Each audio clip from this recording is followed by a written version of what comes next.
In the affluent suburbs of Wilmington, Delaware, a 68-year-old housekeeper was about to serve her final dinner party. What started as routine preparation for distinguished guests took a shocking turn when she was banished to eat alone in the kitchen while they dined in luxury. Maureen Robinson wasn't your typical domestic worker. For 25 years, she had spent her life managing every detail of the Patterson family's privileged existence, known for her sharp intelligence and encyclopedic knowledge of their darkest secrets. When they humiliated her one final time, she had no idea she was walking into her moment of reckoning that would lead to their complete destruction.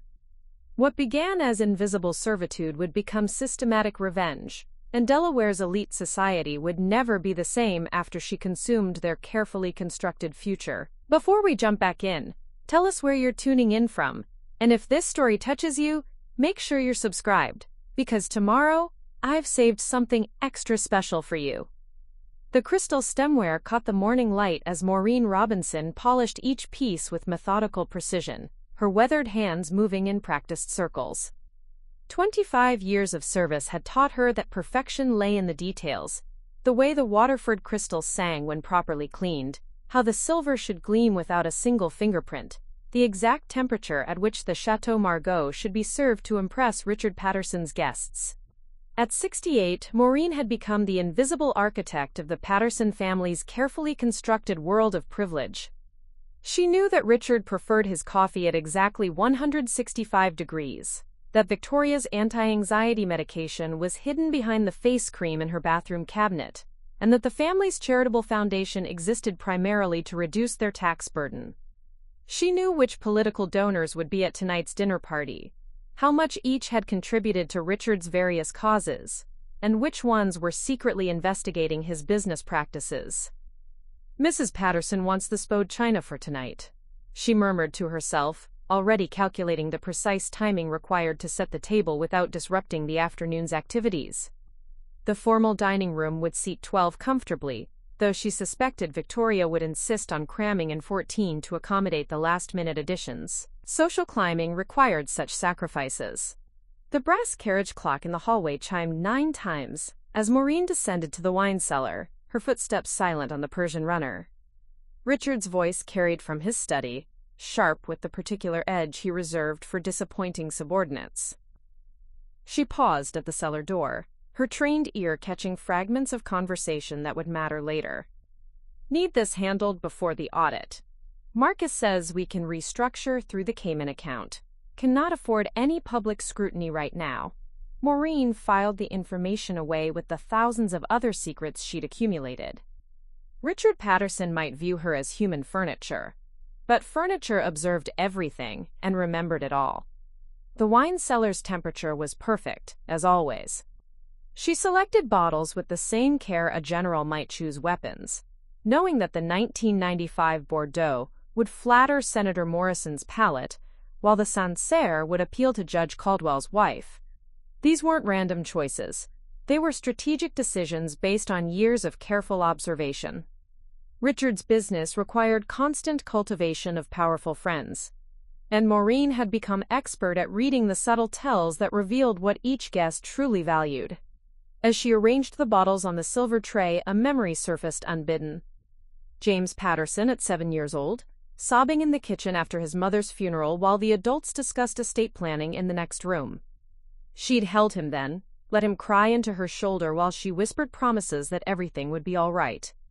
He'd been the only one to say thank you when she'd stayed late that night, helping him sort through his mother's jewelry box, carefully preserving the pieces that would matter to him when he was older. "Maureen!" Victoria's voice cut through the morning air like a blade. "Where are you? I need to discuss the seating arrangements." Maureen climbed the stairs with measured steps, suppressing the irritation that Victoria's tone always provoked. She found her employer in the morning room, surrounded by place cards and seating charts, her perfectly highlighted hair already showing signs of stress despite the early hour. "I've been thinking about tonight's dinner," Victoria said without looking up. "Senator Morrison is bringing his new wife. Apparently she's quite young and very beautiful. I don't want any distractions from the evening's purpose." Maureen waited, knowing that Victoria's circuitous communication style would eventually reach its point. "I think it would be best if you took your dinner in the kitchen tonight. To maintain the elegant atmosphere, you understand. We can't have the staff hovering about when we're discussing such important matters." The words landed like physical blows, though Maureen's expression remained perfectly neutral. In 25 years of service, she had never been banished from the dining room during a dinner party. She had served senators and judges, cabinet members and foreign dignitaries, always invisible but always present, always trusted with the family's most sensitive conversations. "Of course, Mrs. Patterson," Maureen replied, her voice steady. "Will you be needing anything else for the preparations?" Victoria finally looked up, and for a moment something almost like shame flickered across her features.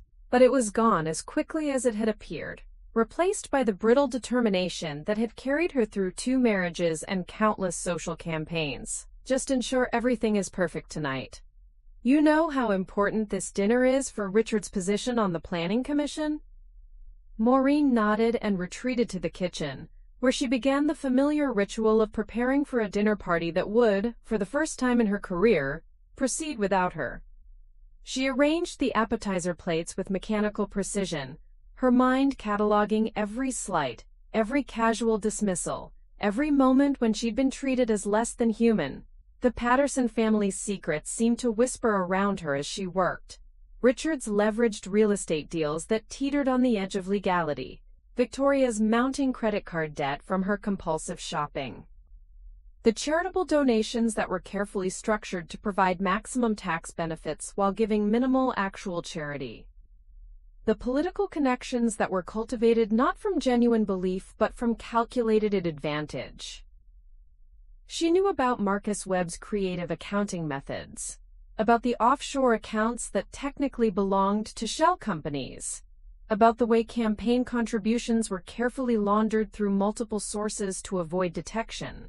She knew which social events were actually business meetings, which charitable causes were tax shelters, and which friendships were purely transactional. James appeared in the kitchen doorway, tall and lanky in his college sweatshirt, his dark hair tousled from sleep. At 19, he was beginning to develop the sharp cheekbones that would make him handsome like his father, but his eyes held a warmth that Richard had never possessed.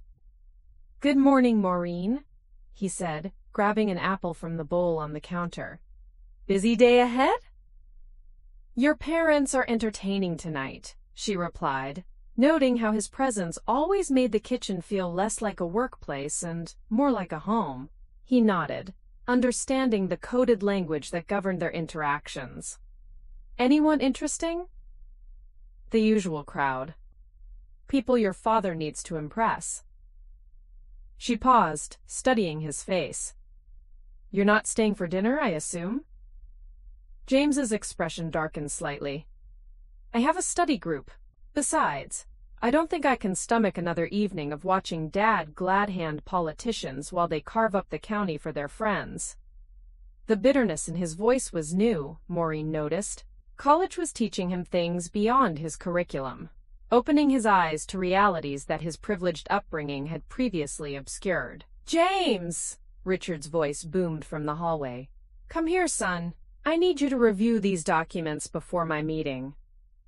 The young man's jaw tightened, but he obeyed, leaving Maureen alone with her thoughts and the growing realization that tonight would mark the end of something she'd never quite named but had always valued. Her place at the periphery of the Patterson family's world was being revoked, and with it, her last vestige of dignity. As she returned to her preparations, Maureen's movements became more deliberate, more considered. 25 years of loyalty and service had earned her nothing but dismissal. Tonight she would sit in the kitchen like a servant while the family she'd helped build entertained the very people whose secrets she kept. But perhaps it was time those secrets found new guardians. The thought surprised her with its clarity, its sudden rightness. For the first time in decades, Maureen Robinson allowed herself to consider what power actually meant, and what someone with her knowledge might accomplish if she chose to stop being invisible. The thought of wielding power lingered in Maureen's mind as the afternoon dissolved into evening preparations.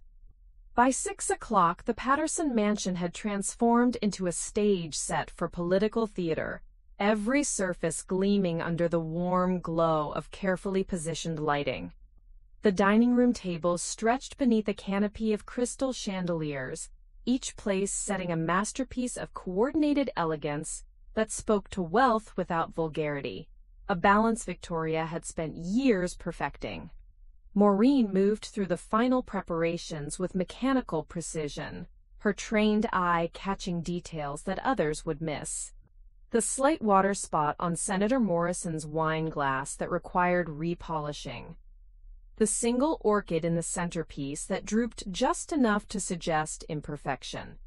The temperature in the dining room that needed adjusting by exactly 2 degrees to ensure optimal comfort for Richard's guests. As she made these corrections, voices drifted from the living room where Richard held court with early arrivals.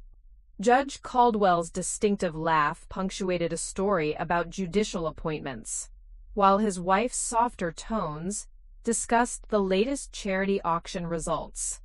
Maureen recognized the patterns, the careful probing for useful information disguised as social pleasantries, the strategic positioning for future favors.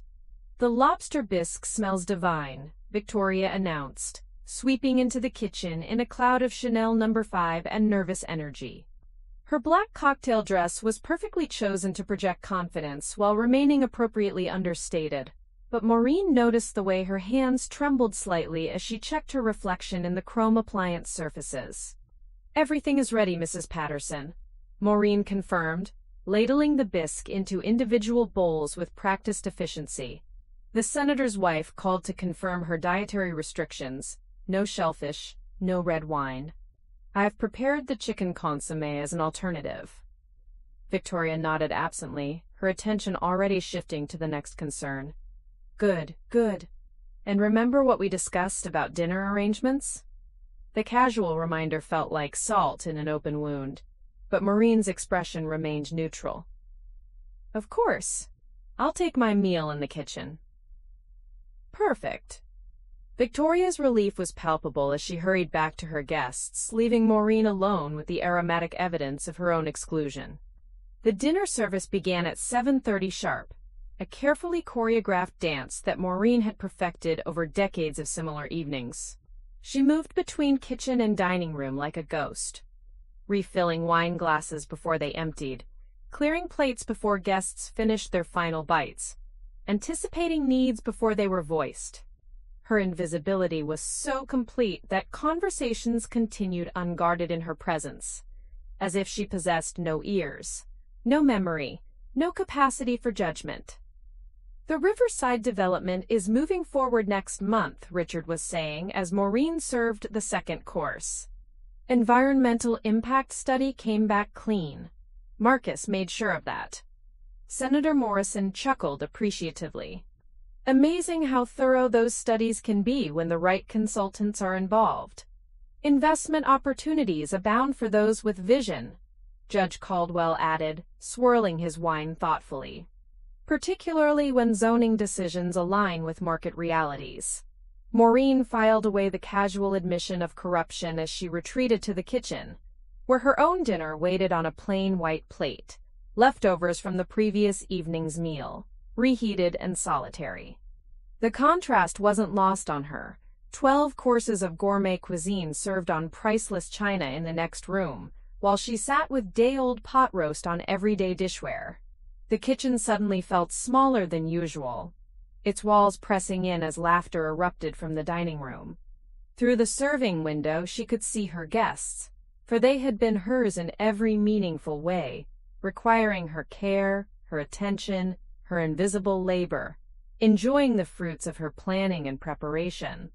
Victoria gestured animatedly as she recounted some social triumph, her audience of powerful men hanging on every word.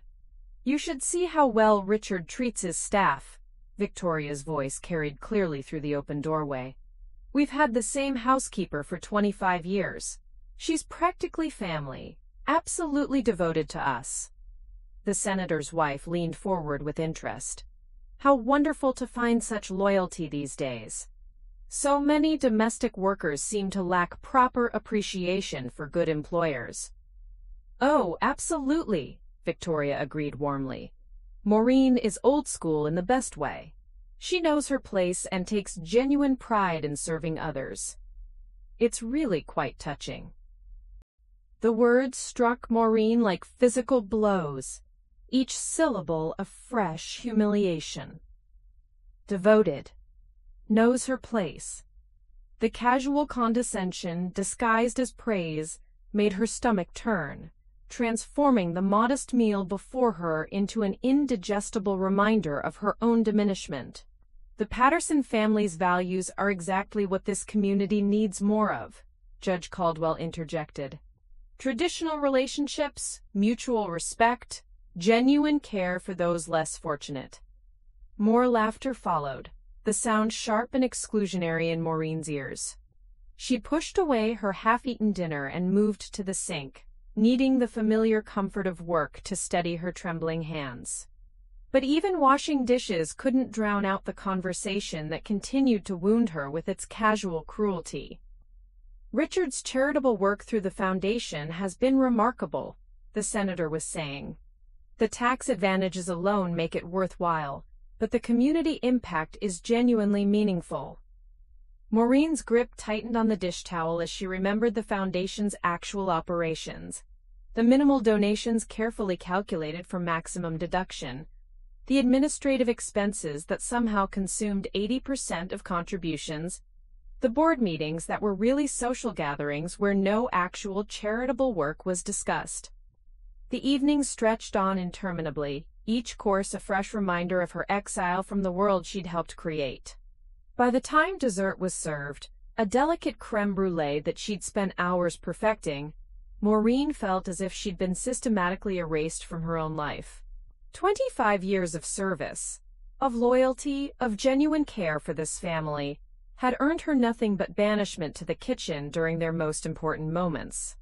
As the guests finally departed near midnight, their voices fading into the night air, Maureen began the familiar ritual of post-party cleanup. Lipstick stains on crystal glasses, crumbs on priceless tablecloths, wine spills on Persian rugs, the detritus of an evening she'd orchestrated but been forbidden to witness. Victoria appeared in the kitchen doorway, swaying slightly from wine and satisfaction. Everything went perfectly, Maureen. Richard is so pleased. I'm glad the evening was successful, Maureen replied automatically, though the words tasted like ash. You should get some rest. Tomorrow, we'll need to plan the fundraiser for next month. Victoria paused, perhaps sensing something different in the atmosphere, but fatigue and alcohol dulled her perception. Good night. Alone in the kitchen, surrounded by the evidence of her own exclusion, Maureen Robinson made a decision that would change everything. Moving to the small desk where she kept household accounts, she pulled out a fresh notebook and began to write. Names, dates, conversations, financial irregularities, every secret she'd accumulated over 25 years of invisible service. If they wanted to treat her as invisible, she would become their greatest threat from the shadows.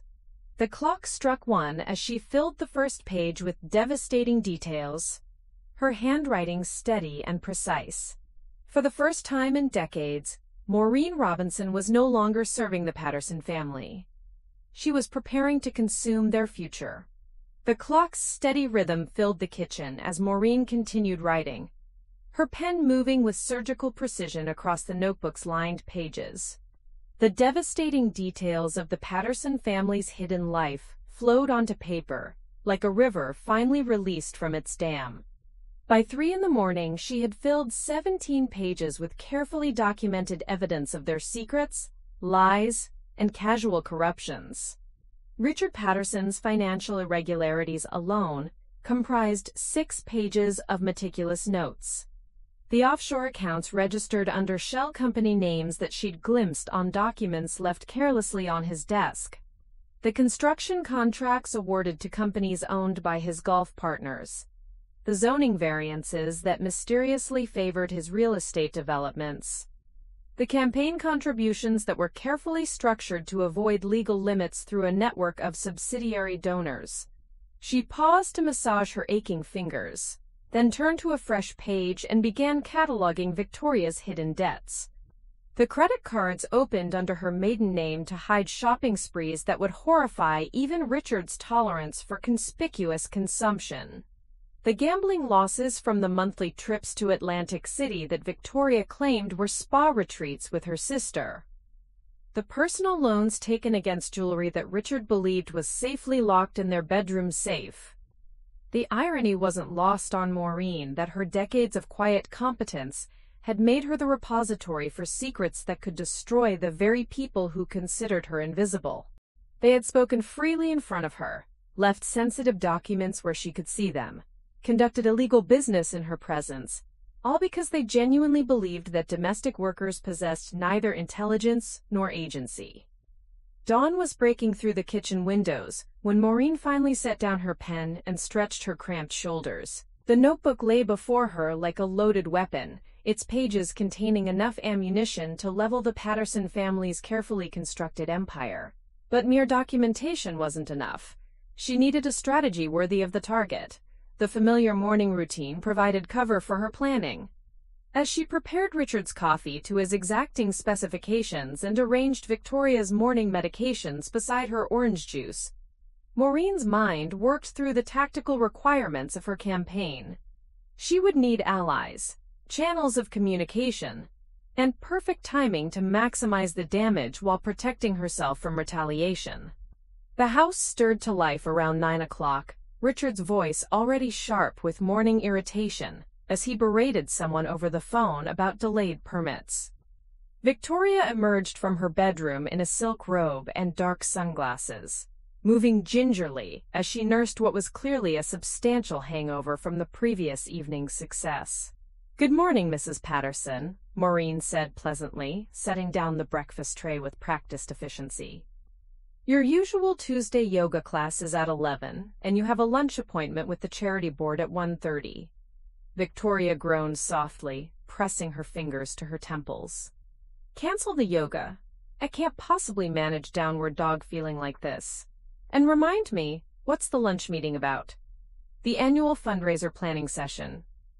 Mrs. Whitmore mentioned they need to finalize the venue selection and coordinate with the catering committee." Maureen paused, watching Victoria's face carefully. She also mentioned some concerns about the foundation's recent financial statements. The slight tightening around Victoria's eyes confirmed what Maureen had suspected. The charitable foundation's creative accounting was beginning to attract unwanted attention from board members who actually cared about legitimate philanthropy. Another vulnerability to be exploited at the right moment. "I'll handle Margaret Whitmore," Victoria said dismissively, though her tone carried an edge of worry. "She's always been too interested in details for her own good."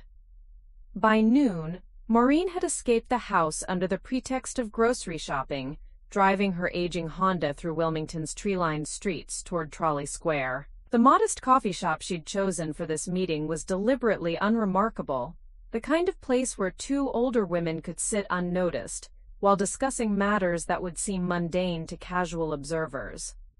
Dr. Patricia Hendricks was already waiting at a corner table, her graying hair pulled back in its characteristic neat bun, her intelligent eyes alert despite the casual setting.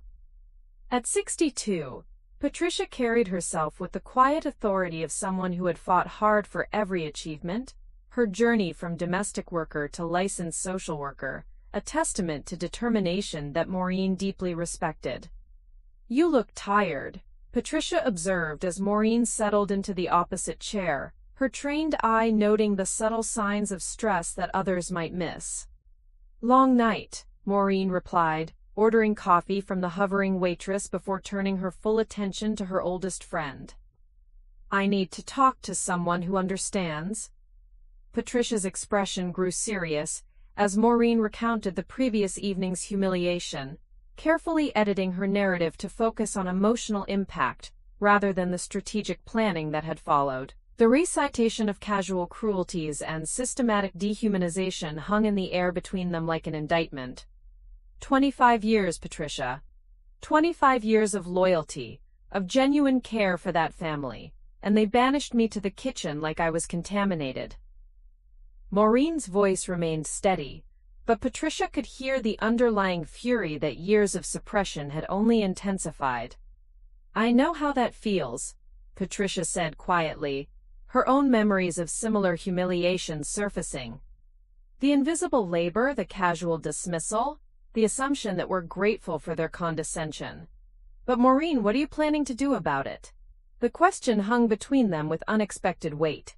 Patricia's social work background had taught her to recognize the signs of someone approaching a dangerous decision point. And everything about Maureen's demeanor suggested that her friend had moved beyond mere complaint into something more actionable. I'm thinking about what justice might look like, Maureen said carefully. What accountability might require when the powerful assume they're above consequences. Patricia leaned forward, her voice dropping to barely above a whisper. Maureen, I've seen what bitterness does to people. I've watched good women destroy themselves pursuing revenge against employers who never saw them as human. Whatever you're considering, please think about the cost to yourself. The cost to myself? Maureen's laugh was sharp and brittle. What exactly do I have left to lose? My dignity? My sense of self-worth? They've already taken those. My job security? They'll replace me the moment I'm no longer useful.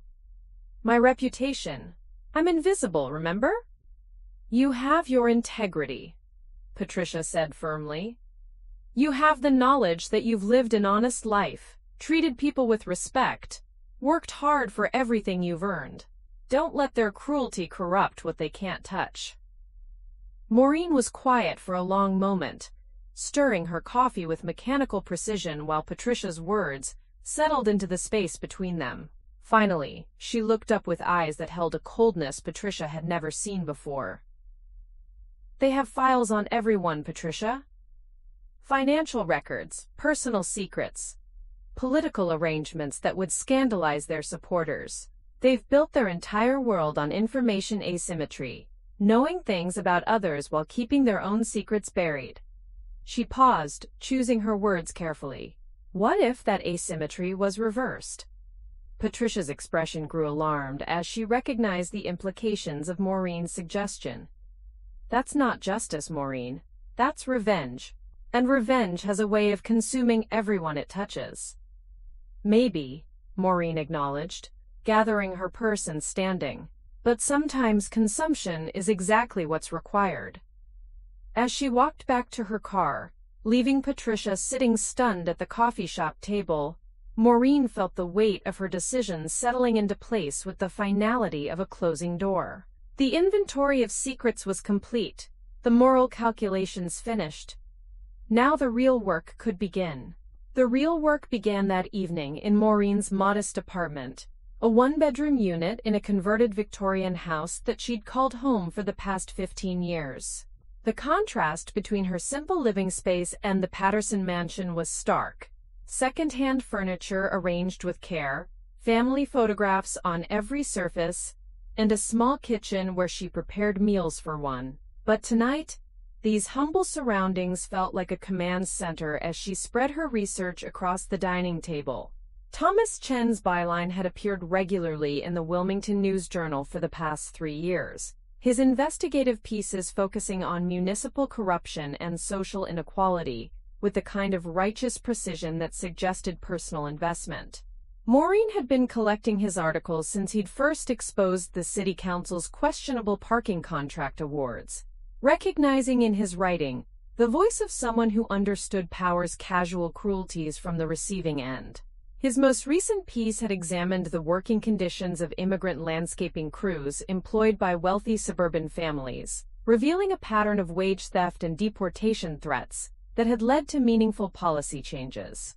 The article's compassionate treatment of the workers, combined with its unflinching examination of employer exploitation, convinced Maureen that Thomas Chen was exactly the weapon she needed. Research into his background confirmed her instincts. The son of Taiwanese immigrants who had worked as domestic staff for prominent Delaware families in the 1980s, Chen had watched his parents navigate the same invisible labor that defined Maureen's existence. His journalism degree from Columbia was followed by a decade of covering local politics with increasing sophistication, building sources and credibility that made him dangerous to those who preferred operating in shadows. Creating an untraceable communication channel required careful planning. The public library's computers provided anonymity, while a hastily created email account under the name Concerned Observer offered plausible distance from any potential retaliation. The initial contact would need to be compelling enough to capture Chen's attention while providing sufficient verification to establish credibility. Her first message was crafted with surgical precision. Mr. Chen, your recent work on municipal corruption suggests you might be interested in examining the intersection of charitable foundations, zoning decisions, and campaign finance in Newcastle County. The Patterson Charitable Foundation, established 2018, reported $2.3 in donations last year while distributing only $340,000 to actual charitable causes. Administrative expenses consumed the remainder.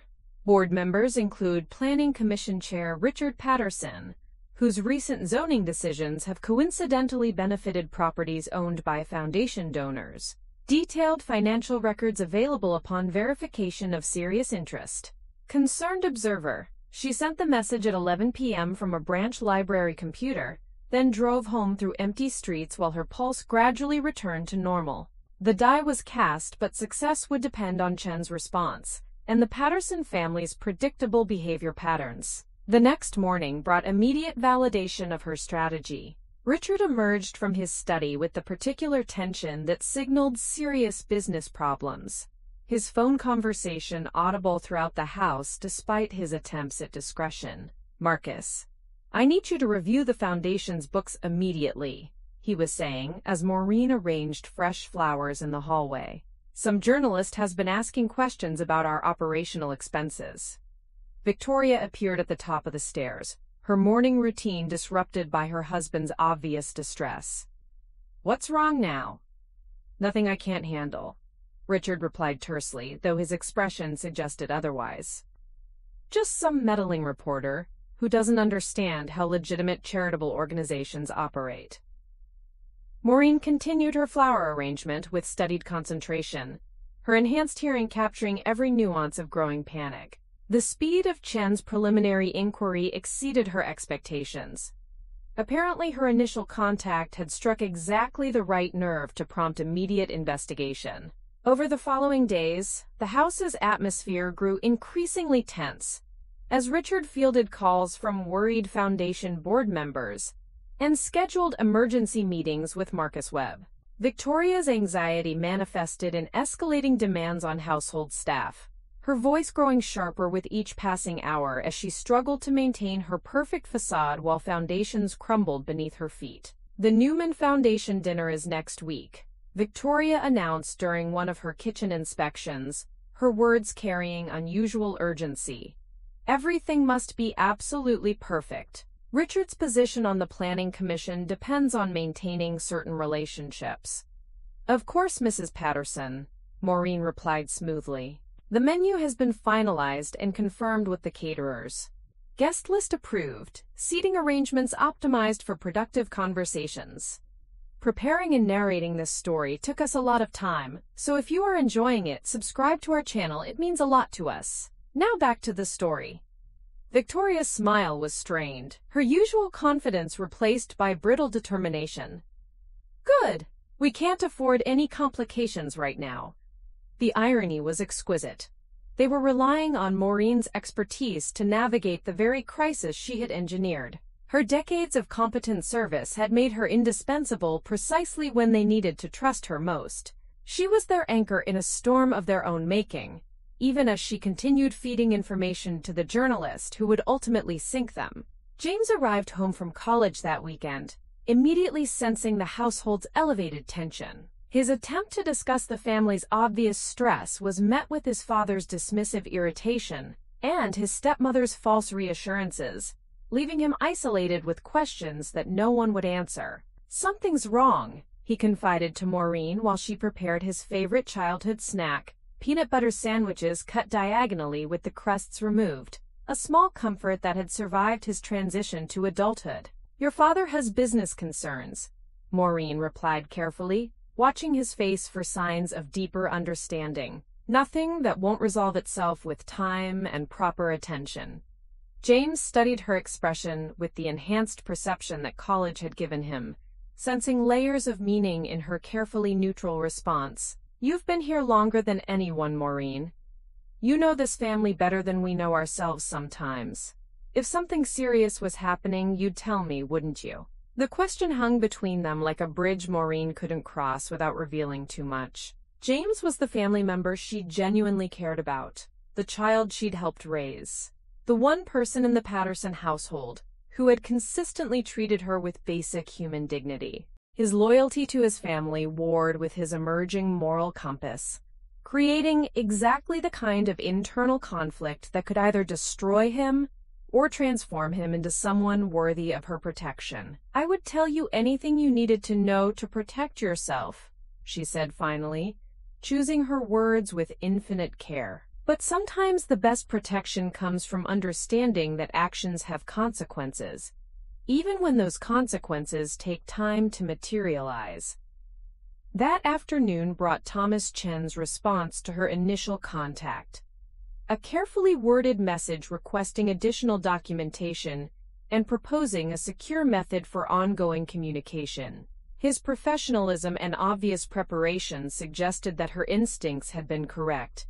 He was exactly the ally she needed to transform private grievances into public accountability. As evening settled over the Patterson mansion, Maureen began preparing for the next phase of her campaign. The foundation's financial irregularities were just the beginning, a relatively minor scandal that would create enough chaos to provide cover for more devastating revelations. Like a master chess player, she was thinking several moves ahead, anticipating her opponent's responses and positioning her pieces for maximum impact. The first move had been made, and Richard Patterson's world was already beginning to crack. The cracks in Richard Patterson's world widened over the following week, like fault lines spreading through apparently solid ground. Thomas Chen's preliminary inquiries had triggered a cascade of defensive maneuvers that only served to confirm the foundation's questionable operations, while Maureen watched from her position of invisible authority as panic spread through the household like a contagion.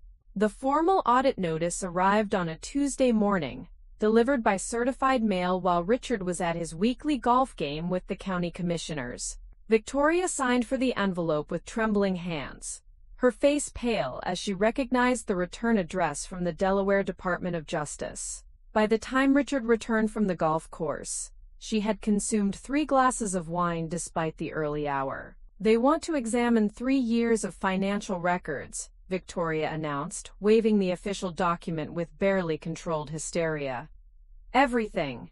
Donations, expenses, board meeting minutes, even personal correspondence related to foundation business." Richard's reaction was swift and predictable. Immediate calls to Marcus Webb, emergency meetings with accountants, and frantic attempts to contact political allies who might influence the investigation's scope. His entitled assumption that problems could be solved through the right connections revealed exactly the kind of hubris that Maureen intended to exploit. "This is harassment," Richard declared during a heated phone conversation that echoed through the house.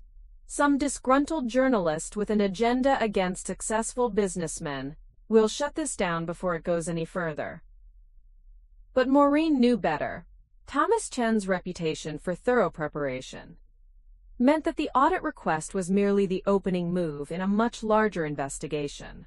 Her second anonymous communication had provided additional documentation of the foundation's creative accounting practices, including photocopies of receipts showing how charitable event expenses were inflated to justify administrative costs. The real elegance of her strategy lay in its inevitability.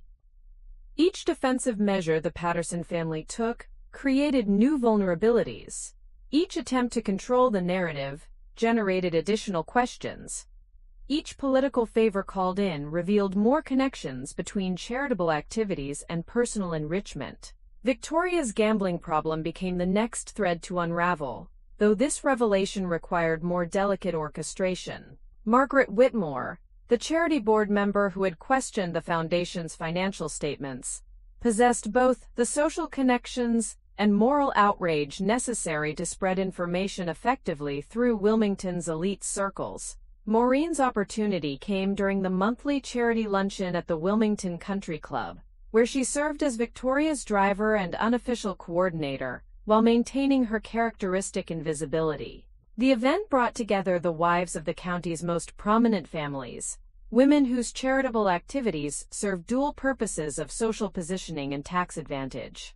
While Victoria mingled nervously with the other attendees, her anxiety barely concealed beneath layers of designer clothing and forced sophistication. Maureen excused herself to use the restroom facilities. The club's ladies' lounge provided the perfect setting for strategic intelligence distribution, its pink marble surfaces and gold fixtures creating an atmosphere of intimate confidentiality. Margaret Whitmore was touching up her lipstick when Maureen approached, timing the encounter to appear accidental while ensuring privacy for sensitive conversation. "Mrs. Whitmore," Maureen said quietly, "I hope you'll forgive my presumption, but I've been concerned about Mrs. Patterson lately. Her behavior has become increasingly erratic, and I believe she may be struggling with problems that could affect the foundation's reputation." Margaret's reflection in the ornate mirror revealed immediate interest. "What kind of problems?" "Financial difficulties that she's been hiding from Mr. Patterson." Credit card statements arrive at the house addressed to her maiden name, and there have been several calls from Atlantic City casinos regarding outstanding debts. Maureen paused, allowing the implications to settle. "I wouldn't normally speak about such matters, but given your concern for the foundation's integrity." The conversation lasted less than 3 minutes. But Maureen knew that Margaret Whitmore's outrage and social connections would ensure rapid dissemination of this intelligence throughout their circle. Victoria's gambling problem would become common knowledge within days, undermining her credibility precisely when the family needed unified support against the audit investigation. James's unexpected return from college that weekend created both opportunity and complication. His sociology courses had apparently heightened his awareness of economic inequality, making him increasingly critical of his family's lifestyle and business practices. His questions about the foundation investigation revealed a young man grappling with uncomfortable truths about inherited privilege. "The whole system is rigged," he told Maureen while she prepared dinner, his voice carrying the passionate certainty of youth discovering injustice. "Wealthy families create these charitable foundations to avoid taxes while doing minimal actual charity work. It's legal theft from public resources. Your father would say that successful people deserve certain advantages," Maureen replied carefully, testing his evolving worldview. "That their business acumen and social contributions justify preferential treatment." James's expression hardened with surprising maturity. "My father inherited most of his wealth and expanded it through political connections and regulatory capture. That's not business acumen. That's systematic corruption disguised as legitimate enterprise." The clarity of his moral vision created unexpected emotional complexity for Maureen. James represented the possibility of redemption within the Patterson family, a next generation capable of breaking cycles of exploitation and entitlement. But his growing awareness also made him increasingly isolated within his own household, creating pressure that could either strengthen his character or destroy his relationship with his family entirely. That isolation became more apparent during dinner, when Richard attempted to dismiss the audit investigation as politically motivated harassment. James's pointed questions about the foundation's actual charitable activities created visible tension, while Victoria's defensive responses revealed gaps in their official narrative. "We've donated hundreds of thousands of dollars to worthy causes," Victoria insisted, her voice carrying a defensive edge that suggested uncertainty about specific details. "Like what?" James pressed, his journalism minor apparently teaching him interviewing techniques. Name 3 specific charitable programs that received substantial foundation support in the last year. The silence that followed lasted several uncomfortable seconds before Richard intervened with authoritative bluster about operational confidentiality and family loyalty. But the damage was done. James had recognized the weakness in their position and would likely pursue independent investigation of the Foundation's activities. Ellie's awakening proved more gradual but equally significant. At 16, she possessed the social awareness to recognize her family's changing status within Wilmington's elite hierarchy. Cancelled invitations, whispered conversations that stopped when she entered rooms, and the subtle social distancing that preceded public scandal were creating cracks in her previously unshakable confidence. "Why is everyone acting weird lately?" she asked Maureen during one of their rare private conversations. "My friend's parents seem different somehow, like they're avoiding us." "Adult relationships can be complicated," Maureen replied diplomatically. "Sometimes business pressures create social tensions that have nothing to do with personal feelings." But Ellie's 16-year-old intuition was sharper than her parents realized. The family's attempts to maintain normal routines while managing crisis created contradictions that she couldn't ignore, questions that no one would answer directly, and an growing sense that the foundation of her privileged existence was less stable than she'd always assumed. Marcus Webb's emergency visit that Friday evening confirmed that the family's legal options were rapidly diminishing. His private consultation with Richard lasted 3 hours, their voices occasionally rising to levels audible throughout the house despite their attempts at confidentiality. "The audit will reveal everything," Webb was saying as Maureen passed the study door while delivering Richard's evening coffee. "We need to consider proactive disclosure and cooperation to minimize criminal exposure." "Criminal exposure?" Richard's voice carried a note of panic that Maureen had never heard before. "This is a civil matter about charitable foundation management. Not if they find evidence of intentional fraud or money laundering through the foundation accounts. The federal prosecutor's office is already reviewing the case file." As she retreated to the kitchen, Maureen allowed herself a moment of quiet satisfaction. The threads she had begun pulling were unraveling faster than anticipated, each revelation creating momentum for additional discoveries. The Patterson family's carefully constructed world of privilege was collapsing under the weight of its own contradictions, and she was perfectly positioned to ensure that the collapse would be both complete and irreversible. The first phase of her campaign was nearly complete, but the most devastating revelations were yet to come. The devastating revelations were approaching faster than anticipated, but Maureen's careful orchestration was interrupted by an unexpected confrontation that threatened to derail everything she had methodically constructed. Dr. Patricia Hendricks appeared at the Patterson Mansion's service entrance on a gray Thursday morning, her expression carrying the determined gravity of someone who had spent sleepless nights wrestling with moral imperatives. "We need to talk," Patricia announced without preamble when Maureen answered the door. "Now. Away from this house."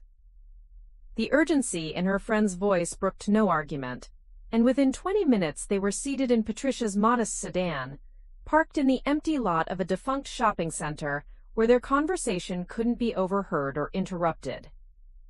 The October wind rattled the car windows as Patricia turned to face Maureen with eyes that held both concern and accusation. "I know what you're doing," Patricia said quietly. "The foundation investigation, the rumors about Victoria's gambling, the whispered conversations at the country club. This isn't coincidence, Maureen. This is systematic destruction." Maureen's expression remained neutral, though her pulse quickened with the realization that her campaign's effectiveness had made it visible to someone who knew her well enough to recognize the patterns. "I don't know what you mean." "Don't insult my intelligence," Patricia replied sharply. "I've spent 30 years helping people recover from trauma and abuse. I know what revenge looks like when it's dressed up as justice, and I know what happens to people who choose that path."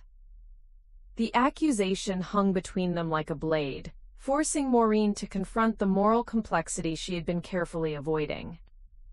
In the weeks since beginning her campaign against the Patterson family, she had focused on tactical execution, while deliberately suppressing questions about ultimate consequences and personal cost. "They destroyed my dignity," Maureen said finally, her voice carrying decades of accumulated pain. 25 years of faithful service, and they banished me to the kitchen like a contaminated servant.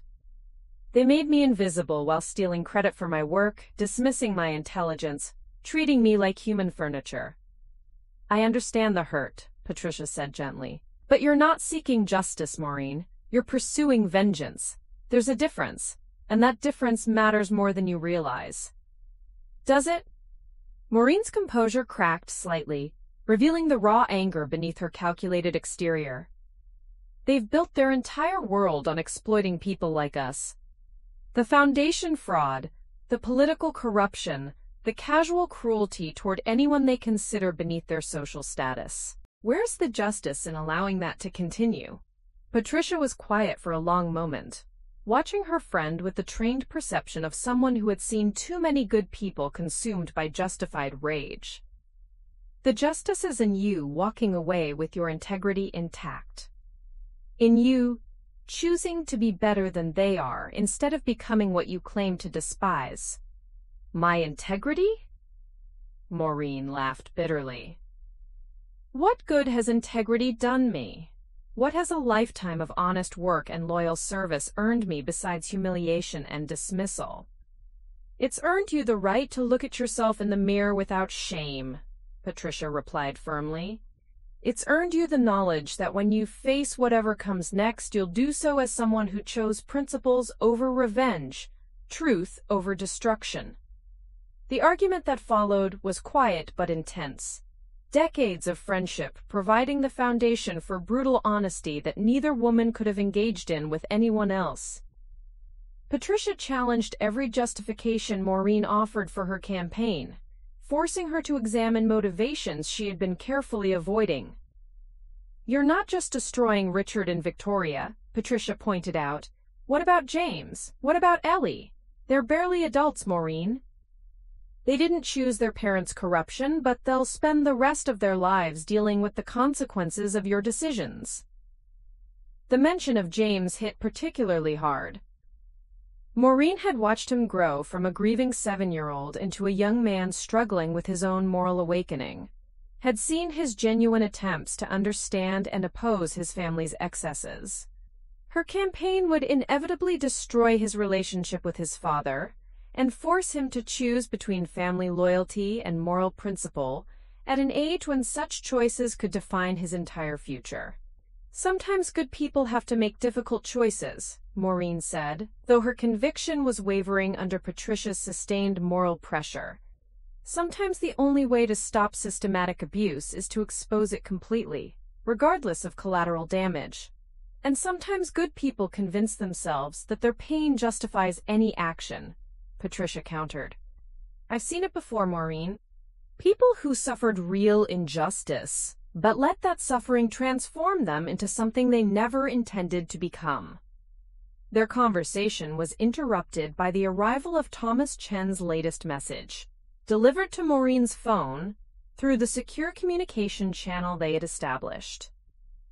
His text was brief but significant. Foundation audit expanding to include money laundering investigation. Federal prosecutors requesting additional documentation. Source protection paramount.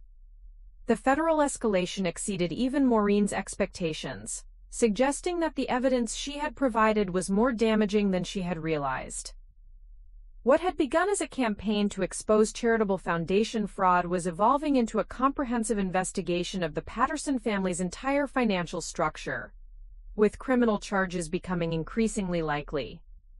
"It's too late to stop now," Maureen said, showing Patricia the message. "The federal investigators are involved. Even if I wanted to end this, the process has momentum beyond my control." Patricia read the message with growing alarm, recognizing the implications of federal criminal investigation. "You could still choose not to provide additional information. You could limit the damage by refusing to cooperate further. And let them escape accountability for decades of corruption? Maureen shook her head firmly. No. They've had every advantage, every opportunity to choose differently. If they're facing consequences now, it's because of their own actions, not mine. The moral complexity of the situation was becoming unbearable. James's decision to cooperate with the investigation, revealed to Maureen through overheard phone conversations, demonstrated exactly the kind of principled courage that Patricia was advocating. But his cooperation also made him a potential target for his father's increasingly desperate countermeasures. Richard's latest conversation with Marcus Webb had included discussion of alternative strategies for discrediting potential witnesses, language that suggested they were considering actions that would make Maureen's revenge campaign seem restrained by comparison. The possibility that her moral awakening might put James at risk added another layer of ethical calculation to an already complex situation. They're planning to frame me for theft, Maureen revealed quietly. I overheard Richard discussing it with their attorney. Plant evidence, file charges, destroy my credibility before I can testify about what I know. Patricia's expression shifted from moral concern to practical alarm. Then you need to protect yourself. Document everything, establish alibis, make sure you have witnesses to your whereabouts and activities. I've been documenting everything for weeks, Maureen replied. But protection isn't enough anymore. They've declared war on me, Patricia. The only question is whether I fight back or let them destroy me. As they drove back toward the Patterson mansion, both women understood that the moral complexity of the situation had moved beyond simple questions of right and wrong. Maureen's campaign for justice had triggered a cascade of consequences that would reshape multiple lives, and stopping now might actually cause more harm than seeing it through to its conclusion. The die had been cast, and the final phase of the conflict was about to begin. The final phase of the conflict began with breathtaking audacity, even by Richard Patterson's standards. 3 days after Maureen's conversation with Patricia, she discovered evidence of the frame-up attempt while performing her regular morning duties. The family's antique jewelry collection, normally secured in Victoria's bedroom safe, had been partially relocated to Maureen's personal belongings with surgical precision. A Victorian diamond necklace tucked into her coat pocket, emerald earrings wrapped in tissue paper inside her purse. The setup was elaborate and carefully calculated. Richard had photographed the jewelry and its original location, documented its presence in the safe through time-stamped images, and created a paper trail of suspicious behavior that would support theft accusations. What he hadn't anticipated was Maureen's decades-long habit of photographing valuable household items as part of her insurance documentation responsibilities, a practice that would now serve as her salvation. "Looking for something?" Maureen asked quietly, entering the kitchen where Richard was searching through her personal effects with barely concealed urgency. He straightened with theatrical surprise, his face arranged in an expression of wounded betrayal that would have been convincing to anyone who hadn't spent 25 years studying his manipulative techniques. "Maureen, I'm afraid we have a very serious problem. Victoria's grandmother's necklace is missing from the bedroom safe." "How unfortunate," Maureen replied, her tone perfectly neutral while her mind raced through tactical calculations. "When was it last seen?" 2 days ago, when Victoria wore it to the charity auction. She placed it in the safe that evening, but this morning it was gone." Richard's performance was flawless, his voice carrying exactly the right mixture of disappointment and administrative concern. "I'm sure there's a reasonable explanation, but given the federal investigation, we can't afford any appearance of impropriety."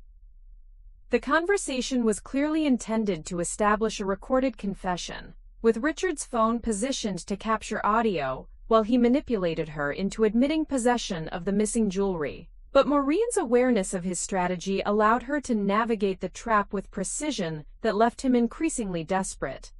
"Of course we must investigate thoroughly," she agreed readily. Perhaps we should contact the insurance company immediately and file a police report. I'm sure they'll want to examine the safe for evidence of forced entry. Richard's expression flickered momentarily as he realized that involving legitimate investigators would expose his fabricated evidence to professional scrutiny. That might be premature. Let's conduct our own search first. An excellent idea. I'll retrieve my documentation files so we can verify the complete inventory. Maureen moved toward her personal belongings with deliberate calm, knowing that Richard would be forced to either reveal the planted evidence or allow her to discover it naturally. The moment of truth arrived when she opened her purse to retrieve her house keys, revealing the emerald earrings that Richard had planted there hours earlier. His face lit with satisfaction as he pointed to the evidence of her supposed crime. "Maureen, what are those?" he demanded, his voice carrying manufactured shock.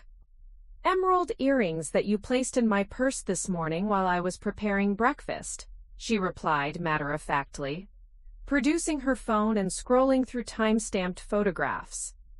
"I documented their original location in Mrs. Patterson's jewelry box yesterday evening, along with the diamond necklace you've hidden in my coat pocket." Richard's confidence crumbled as she displayed image after image of the jewelry in its proper locations, each photograph clearly dated and geotagged.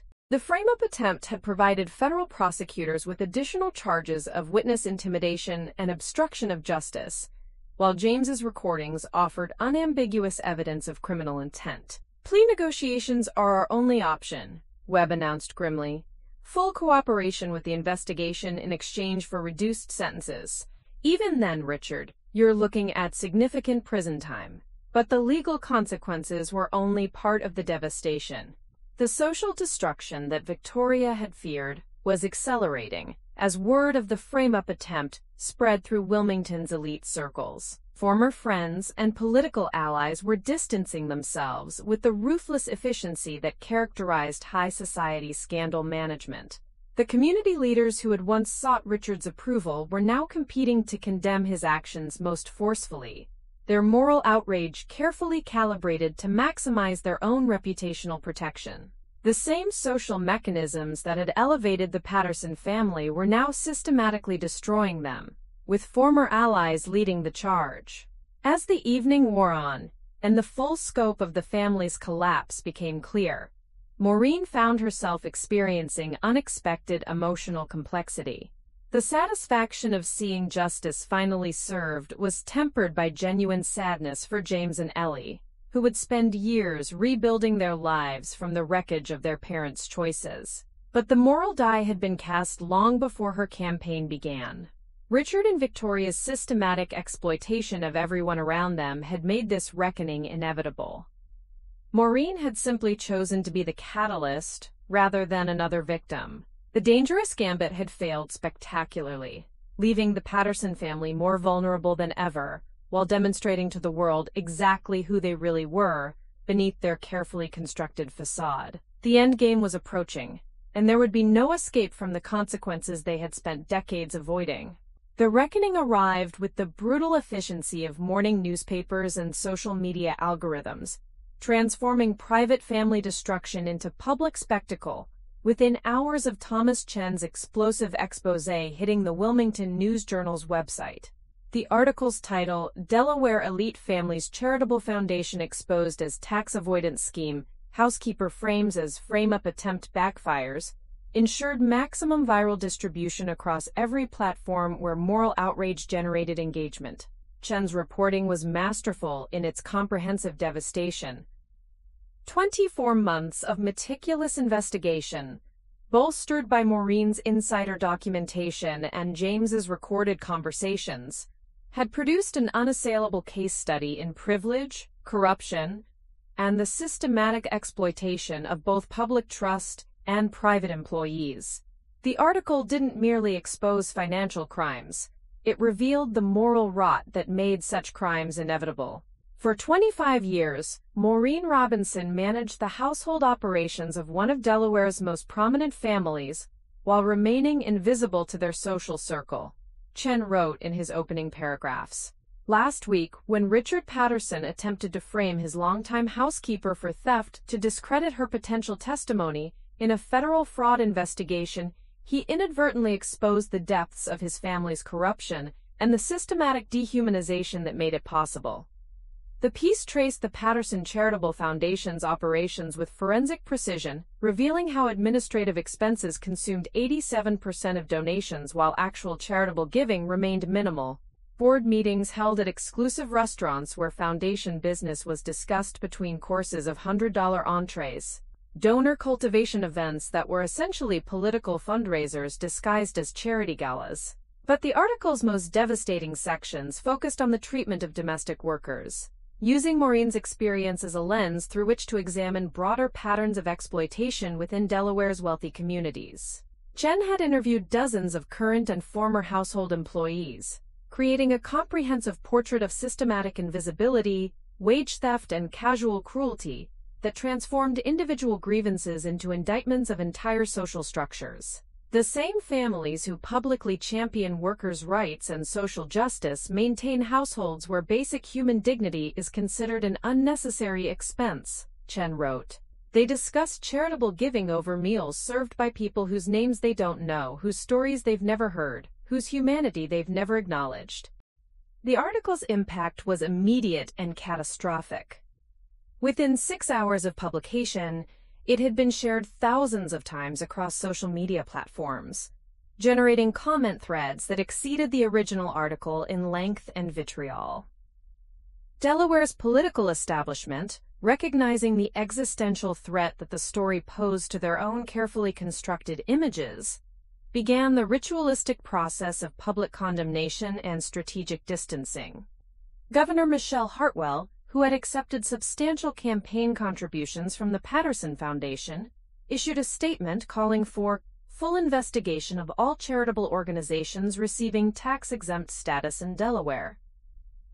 Senator Morrison, whose dinner party conversation had been partially recorded by James, announced his intention to introduce federal legislation strengthening oversight of private foundations.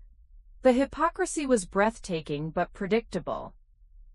The same political figures who had benefited from the Patterson family's corruption were now competing to denounce them most forcefully, their moral outrage carefully calibrated to deflect attention from their own complicity. Richard's response to the article was swift and catastrophically counterproductive. His statement, released through Marcus Webb's law office, accused Thomas Chen of, quote, sensationalist journalism designed to destroy successful business leaders through manufactured scandals and biased reporting. He characterized Maureen as a disgruntled employee seeking financial gain through false accusations. The statement's defensive tone and obvious falsehoods only intensified public outrage while providing additional evidence of Richard's disconnection from reality. His inability to acknowledge wrongdoing, even when confronted with overwhelming evidence, confirmed every accusation of entitlement and moral bankruptcy that Chen's article had leveled against him. Victoria's simultaneous retreat from public view created additional speculation about her complicity and potential cooperation with federal investigators. Her gambling debts, revealed in the article's sidebar coverage, had prompted Atlantic City casinos to issue statements about their quote, quote, quote, quote, quote, quote, quote, quote, quote, quote, quote, quote, quote, quote, in ways that suggested criminal exposure beyond simple foundation fraud. The federal prosecutor's office, clearly coordinating with Chen's reporting timeline, announced criminal charges against both Richard and Victoria Patterson within 48 hours of the article's publication. The indictment included 12 counts of fraud, tax evasion, money laundering, and witness intimidation, with potential sentences totaling decades in federal prison. This case represents more than financial crimes, announced U.S. Attorney Sarah Davidson during her press conference. It reveals systematic exploitation of charitable giving laws, political corruption, and the abuse of vulnerable workers who trusted their employers to treat them with basic human dignity. The charging documents, released publicly to ensure maximum transparency, provided additional details that even Chen's comprehensive reporting had omitted. Wire transfers to offshore accounts, forged documents submitted to tax authorities, and recorded conversations where Richard explicitly discussed illegal strategies for avoiding detection. But perhaps most damaging were the transcripts of James's recorded conversations, which revealed Richard's casual discussion of eliminating problems through witness intimidation and evidence destruction. The recordings transformed what might have been characterized as white-collar financial crimes into something approaching organized criminal activity. James's decision to cooperate fully with federal investigators had been formalized through a comprehensive immunity agreement that protected him from prosecution while requiring complete disclosure of his family's activities. His public statement, released simultaneously with the federal charges, was devastating in its moral clarity. "I spent 19 years watching my father build a world based on exploitation and casual cruelty," James wrote. "I watched him treat honest, hard-working people like Maureen Robinson as disposable assets while stealing from charitable causes that were supposed to help vulnerable communities. I cannot claim ignorance of these crimes, but I can ensure that they face appropriate consequences." The statement included James's commitment to establishing a genuine charitable foundation, using his inheritance to compensate domestic workers who had been exploited by wealthy Delaware families. His transformation from privileged heir to social justice advocate provided the redemption narrative that media coverage required, while ensuring that his testimony would be emotionally compelling to potential jurors. Ellie's response was equally decisive but more personally focused. Her formal name change application, filed the same day as the federal charges, was accompanied by a handwritten letter to the judge, explaining her desire to, quote, "begin adult life without the burden of a family name that has become synonymous with corruption and cruelty." Her decision to live with James in a modest apartment near the University of Delaware campus, supporting herself through part-time work while completing high school, provided powerful imagery of young people choosing principle over privilege. Media coverage of her minimum-wage job at a local restaurant, contrasted with photographs of her former bedroom in the Patterson mansion, became symbolic of the broader moral reckoning that the scandal had triggered. The mansion itself was seized by federal authorities as part of the criminal asset forfeiture proceedings, its contents cataloged and appraised while investigators searched for additional evidence of financial crimes. Maureen's final day in the house she had managed for 25 years was both triumphant and melancholy, her last act as head of household being to ensure that all staff members received proper severance pay and reference letters. The community's response revealed the complex intersection of class, race, and economic justice that the scandal had exposed. Maureen's emergence as a reluctant symbol of workers' rights attracted support from labor organizations, social justice advocates, and political figures seeking to align themselves with her moral authority. But the attention also brought scrutiny that complicated her own narrative. Conservative media figures seeking to defend the Patterson family by attacking their accusers attempted to portray Maureen as a vindictive employee seeking financial gain through manufactured scandals. Her decision to refuse all media interviews and financial offers protected her dignity while maintaining focus on the broader issues that her case had illuminated. Dr. Patricia Hendricks emerged as Maureen's spokesperson and advocate, using her professional credentials to contextualize the case within broader patterns of domestic worker exploitation. Her interviews provided the analytical framework that transformed individual grievances into systematic critique of economic inequality and social justice. Maureen Robinson's courage in exposing these crimes represents more than personal vindication, Patricia explained during one television interview. It demonstrates what becomes possible when working people refuse to accept invisibility and exploitation as the price of employment. The federal trial date was set for 6 months in the future, providing time for additional investigation while ensuring that public attention would remain focused on the case's broader implications. Pre-trial proceedings had already revealed the prosecution's intention to use the Patterson case as a vehicle for examining wealthy families' treatment of domestic workers throughout Delaware and beyond.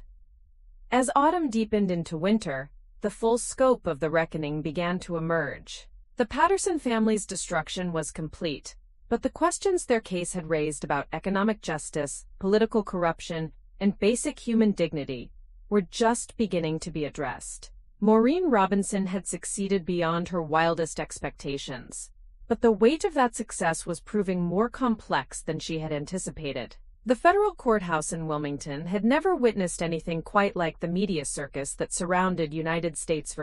Patterson.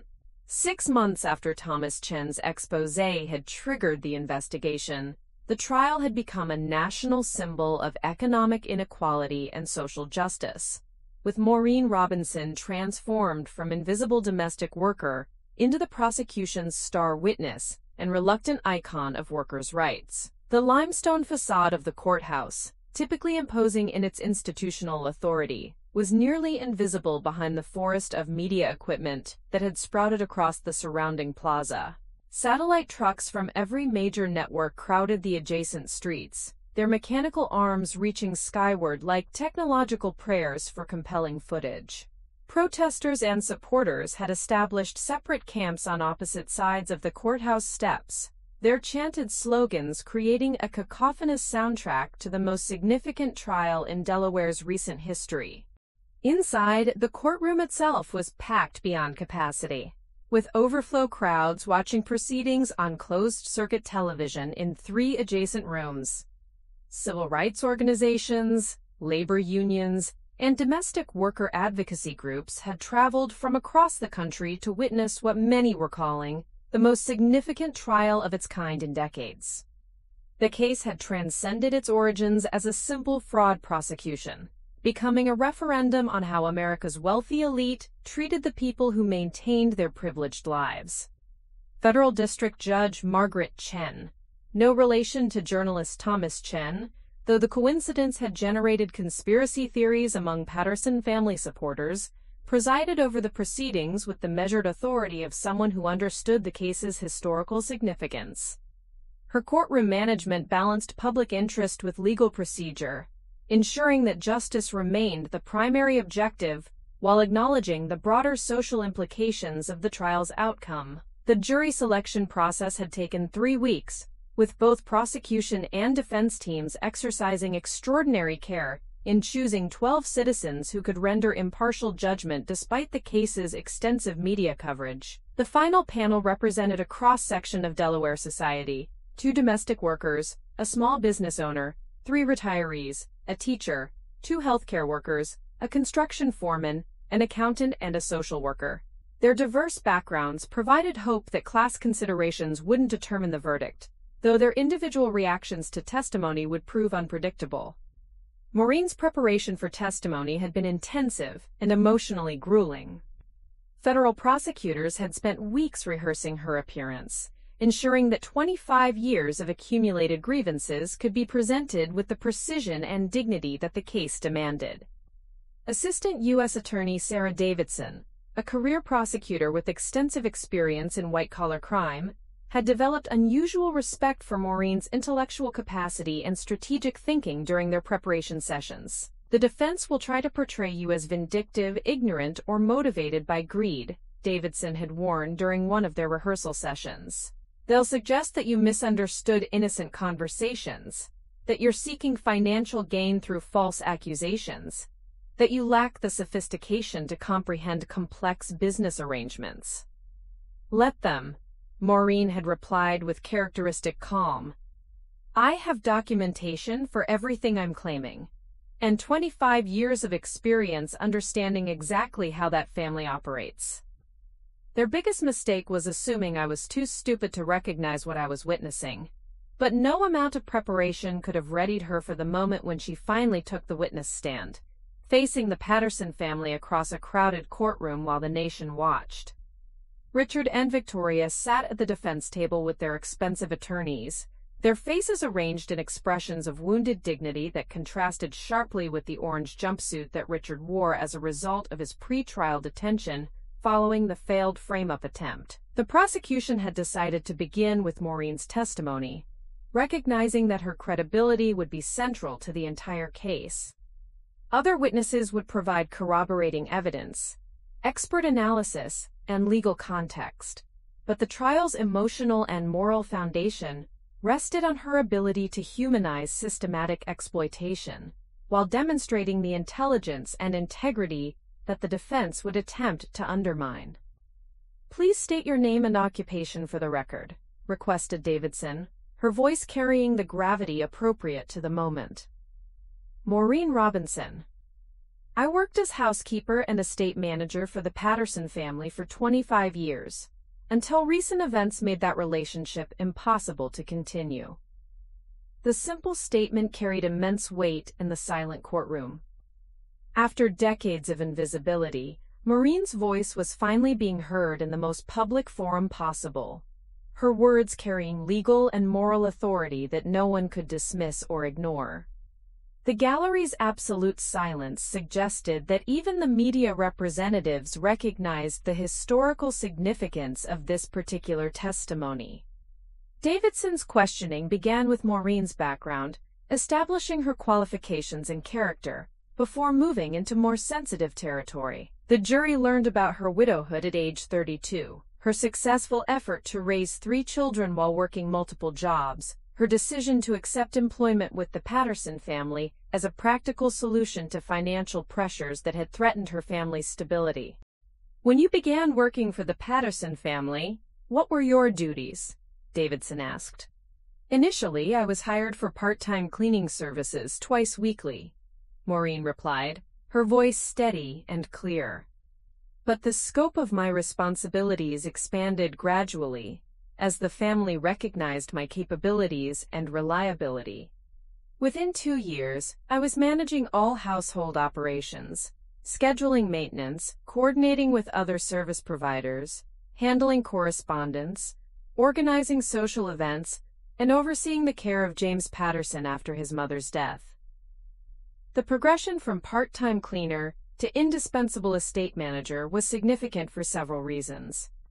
It demonstrated Maureen's competence and trustworthiness while highlighting the family's increasing dependence on her capabilities. More importantly, it established the context for her access to confidential information that would become central to the prosecution's case.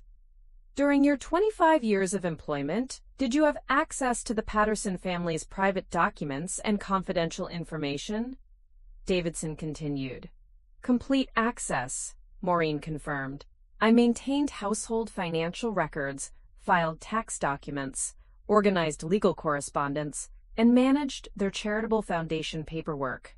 I was present during confidential phone calls, private meetings with attorneys and accountants, and social gatherings where business matters were discussed." The defense team's objections began almost immediately, with attorney Jonathan Mitchell arguing that such access was irrelevant to the specific charges being prosecuted. But Judge Chen's rulings consistently favored the prosecution's approach, recognizing that the pattern of trust and access was essential context for understanding how Maureen had acquired her knowledge of illegal activities. Davidson's questioning became increasingly specific as they moved into the foundation's operations, with Maureen's testimony revealing the systematic nature of the fraud with devastating precision. She described watching Richard and Victoria discuss how charitable event expenses could be inflated to justify administrative costs, how board meetings were structured to minimize actual charitable giving, and how tax deductions were maximized while community benefit was minimized. "Can you describe a specific conversation where the defendants discussed manipulating foundation finances?" Davidson asked. "There were many such conversations," Maureen replied, consulting her notes with the careful precision of someone who had spent months preparing for this moment. "But I recall particularly clearly a discussion in March of last year, when Mr. Patterson was explaining to Mrs. Patterson how their annual charity gala could be structured to provide maximum tax benefit, while minimizing actual charitable donations." The conversation she described was damning in its casual criminality. Richard had explained how vendor contracts could be arranged with companies owned by their friends, how administrative expenses could be inflated through creative accounting, and how the foundation's board could be managed to ensure minimal oversight of actual charitable activities. Mr. Patterson said that the goal was to, quote, create the appearance of charitable giving while maximizing our financial advantage, Maureen testified. He described the foundation as the most effective tax shelter we've ever established. The prosecution had supporting documentation for every conversation Maureen described: financial records, email correspondence, and recorded phone calls that corroborated her testimony with scientific precision. But the power of her appearance lay not just in the specific evidence she provided, but in her ability to humanize the impact of systematic exploitation, while demonstrating the intelligence that the defense would attempt to deny. As Davidson's direct examination continued through the morning session, the courtroom's atmosphere grew increasingly tense. Maureen's testimony was methodical and devastating, building a comprehensive portrait of systematic exploitation disguised as normal employer-employee relationships. Through her words, the court learned about financial documents left casually accessible, private conversations conducted as if she possessed no ears, and confidential information discussed in her presence because her humanity had been so thoroughly discounted. The defendants frequently discussed illegal activities in your presence, Davidson asked. They discussed everything in my presence, Maureen replied, her voice carrying decades of accumulated hurt and wisdom. Charitable foundation fraud, political bribery, tax evasion, money laundering. They spoke as if I was furniture, present but incapable of understanding or remembering what I heard. The lunch recess provided opportunity for media analysis and public reaction that confirmed the testimony's devastating impact. Legal experts on television described Maureen's morning performance as unshakable and morally compelling, while social media erupted with commentary about class inequality and worker exploitation that extended far beyond the specific charges being prosecuted. When court resumed, Davidson shifted focus to the personal impact of the Patterson family's treatment, allowing Maureen to describe not just the criminal activities she had witnessed, but the systematic dehumanization that had made such activities possible. This portion of her testimony was perhaps most emotionally powerful, as she recounted decades of small humiliations that had culminated in the kitchen dining arrangement that triggered her decision to act.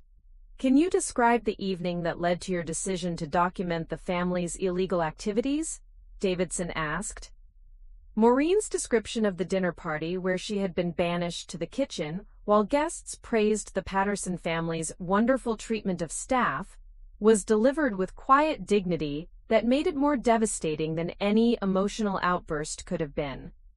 The courtroom was absolutely silent as she recounted overhearing conversations about her family's devotion and her knowledge of her place, while she sat alone with reheated leftovers.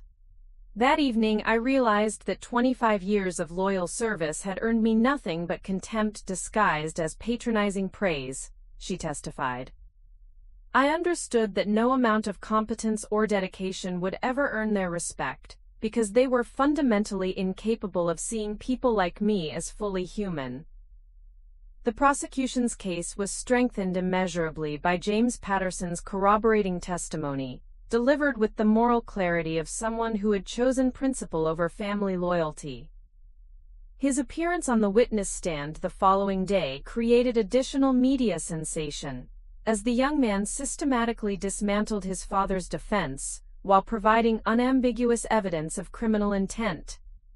James's recorded conversations with his father, played for the jury through high-quality audio equipment, provided unambiguous evidence of systematic criminal activity.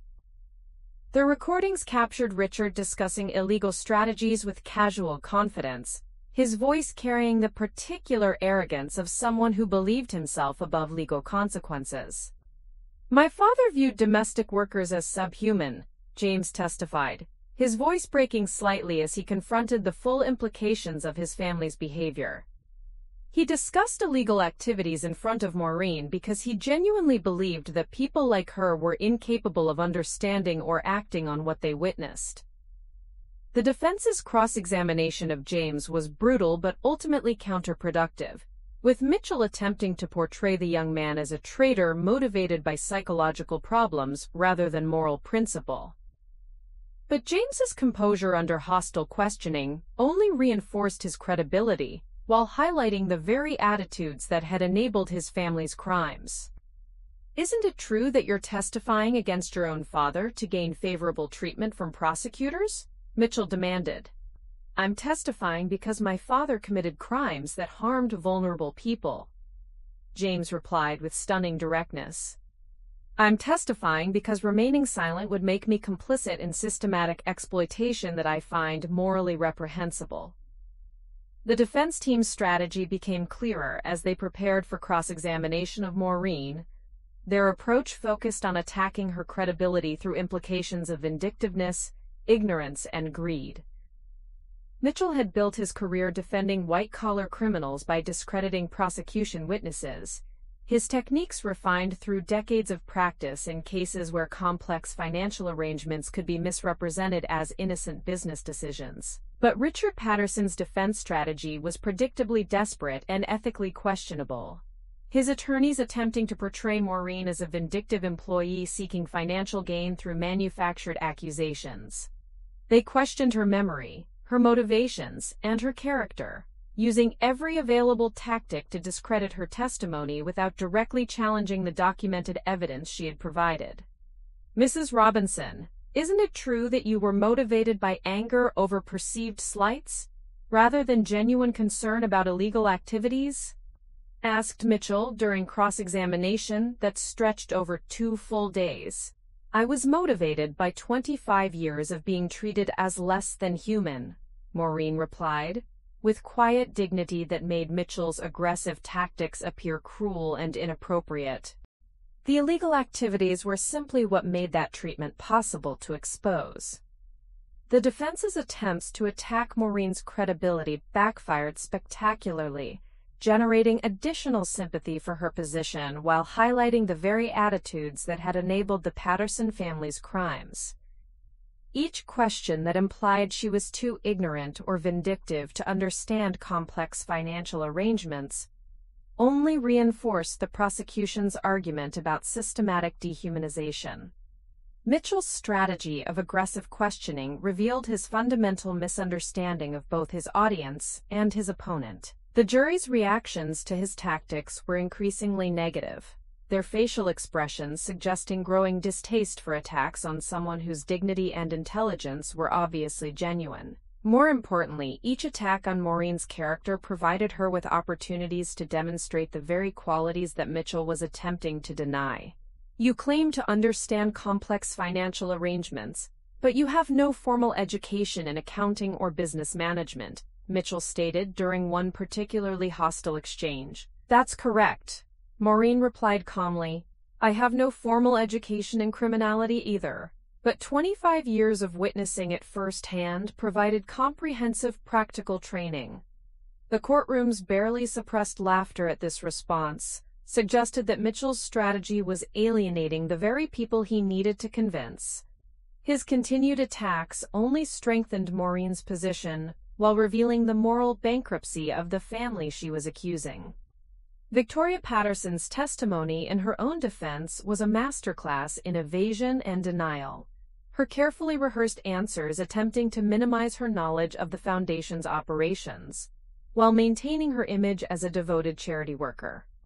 But her performance crumbled under Davidson's cross-examination that revealed her intimate involvement in fraudulent activities and her casual cruelty toward household staff. Victoria's appearance was dramatically different from her previous public persona, the stress of criminal prosecution having aged her considerably, while stripping away the polished sophistication that had previously defined her social presence.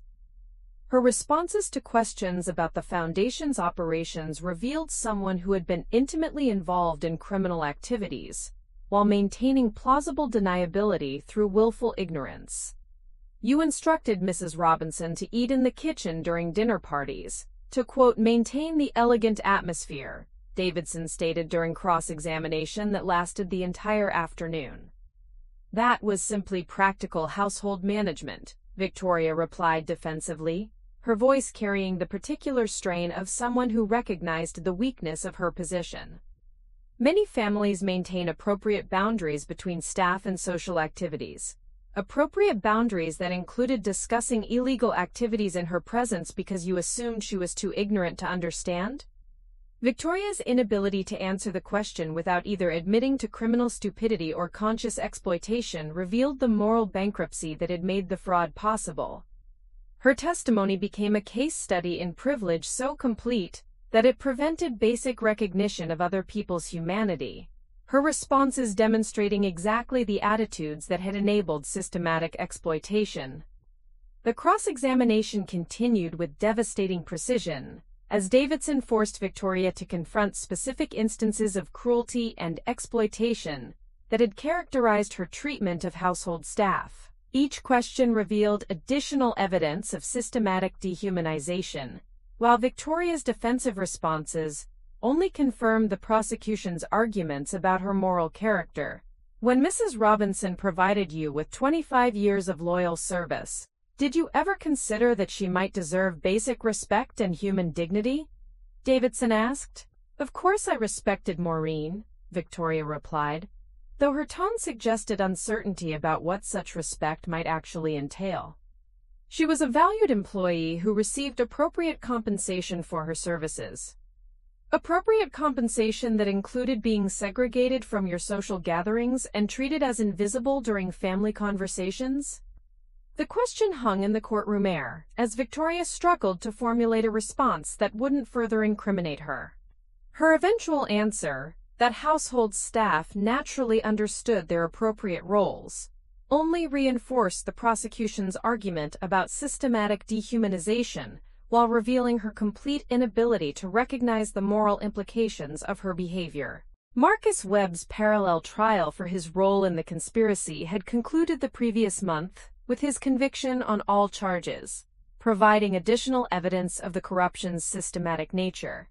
His law license had been suspended pending criminal proceedings, his testimony in the Patterson trial revealing the extensive legal infrastructure that had been constructed to facilitate the family's crimes while maintaining plausible deniability. Webb's cooperation with prosecutors had been motivated by his desperate attempt to minimize his own prison sentence. His detailed testimony about the Foundation's operations providing documentary evidence that corroborated Maureen's observations, while revealing the sophisticated planning that had characterized the criminal enterprise. The prosecution's presentation of physical evidence was equally devastating, with financial documents, email correspondence, and bank records supporting every aspect of Maureen's testimony. The jury was shown photographs of Foundation board meetings held at expensive restaurants, receipts for charitable events that were actually personal parties, and correspondence discussing strategies for maximizing tax benefits while minimizing actual charitable giving. Expert witnesses provided context for the financial crimes, with forensic accountants explaining how the Foundation's operations violated both legal requirements and ethical standards for charitable organizations. Their testimony transformed complex financial arrangements into clear criminal violations, making the technical aspects of the case accessible to jury members without specialized knowledge.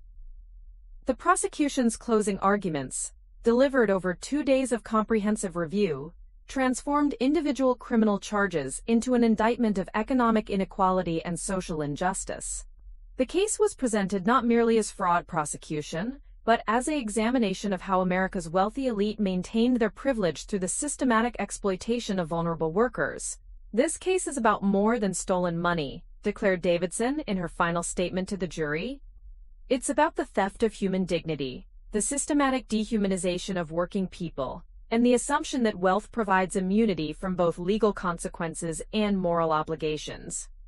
Her closing argument wove together all the evidence presented during the 3-week trial, creating a comprehensive narrative that placed the specific criminal charges within the broader context of systematic exploitation and social injustice.